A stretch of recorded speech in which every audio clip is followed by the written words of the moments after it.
us, Leigh-Ann, are dealing with this. Okay, so this is this is my home office, but add about 100 more things onto the desk. Right, right. So this is visual clutter, and we need help.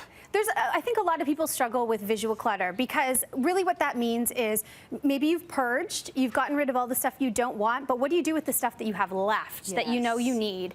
And there's some tips that can really help you reclaim the function of your space, but still make it look really fantastic. And really what I wanted to focus on was the room of doom that I think a lot of people have and might not admit. I have one. But the junk room. Yeah. Right? The room that when the doorbell rings, I always joke, that's where you run and you grab everything and throw it and slam the door and run away really quickly. Oh yeah, and you just kind of pretend that it doesn't really exist. Yes. But that's unused real estate that we need to tap into.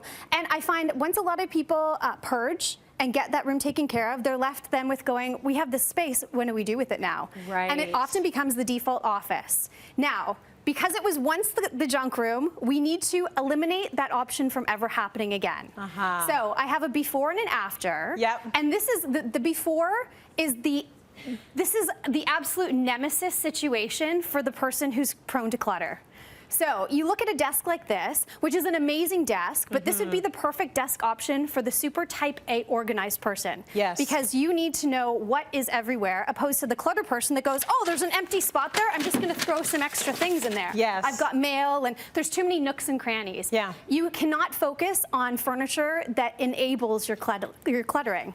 You need anti-enabling furniture. So this wouldn't work for the clutter person? This is not good for a clutter person. Oh, that's good to know. Because things get stuffed away, and then it becomes, I don't know what I did with that piece of mail, or I can't find a pen, I'll just go buy 6 more packs of them and then shove them in a drawer and never find those again either. So we need to really avoid that. Okay. So another thing that's happening with all of this is we have a mix and match of furniture, which I often find as well with that unutilized junk room. We then, when we have an empty space, we just take bits and pieces from around the house and put them in that space. Yes. Think about it and curate it a little bit better, because what you see happening here, we've got the dark desk, a light chair, a mid-tone bookcase. Yeah. The bookcase isn't really holding a lot of books. So this is also our before. Yes, and I find a lot of people don't have a ton of books anymore. I know you're one of the exceptions to the rule, but so many people read on tablets now. That's true. That we're paperless.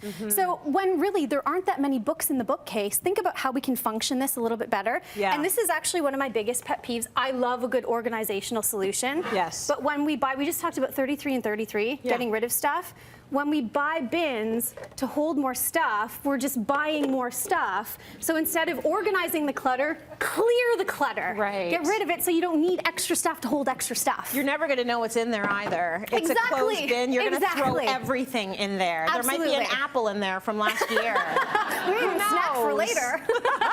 So now we move to the after. Oh, this is so beautiful. There's a few very simple tips that we can start to install into our decluttered space. First of which, you'll notice the desk is very different. Yes. There's not a lot of option. We don't have cubbies to put things. It's a clear surface that things can be taken off easily. You can wipe it down, and this will help you avoid collecting clutter. And I know there's people who will say, well, I'll just pile stuff up on the desk. At least it's all visual, and you have no choice but to deal with it if you want to work on it. That's true. So it really forces you to stay organized. Yes. The other thing that I actually want to point out is the color scheme. So we talked about the different colors and tones of furniture here. Yes. IKEA has such beautiful collections of these, you know, everything works together. The white desk with the white bookshelves and even these little cubbies. So these are my favorite thing. They really are. These little cubes, you can get little feet for them so they can tuck in under a desk for storage. Yeah. But you can hang them on a wall. So when we talk about limiting visual clutter, you pop open the little cubby and this can become your new bookshelf where all your books go into, but you tuck them away. So you don't have all of this happening. Yes. So if you're a little bit of a clutter, you want to stuff some things away, at least close these, and we've eliminated the visual clutter a lot That'll by work simply better doing that. for your personality. These would be great. So these would be a great option instead of the shelves or a combination of both. But as you can see, I opted on the back wall for some open shelving. Yep. Because in the last show, we talked about collections. Yes. And if you remember, I had my grandma's collection of elephants that she amassed for years and years and years, decades, which I lovingly inherited.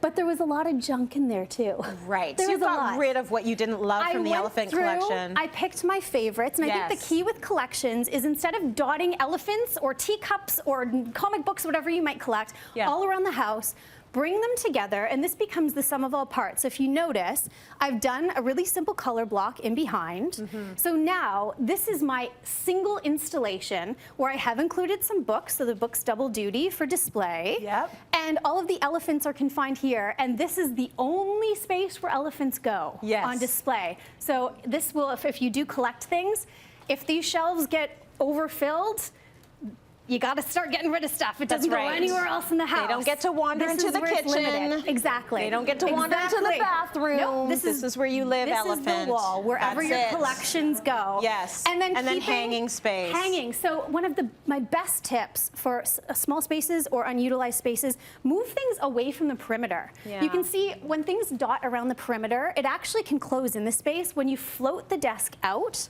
you all of a sudden can see the perimeter, and it gives the visual look of more space. Absolutely. Beautiful. Really good tips. Simple I like tips. this office. I'm going to try and make mine into it.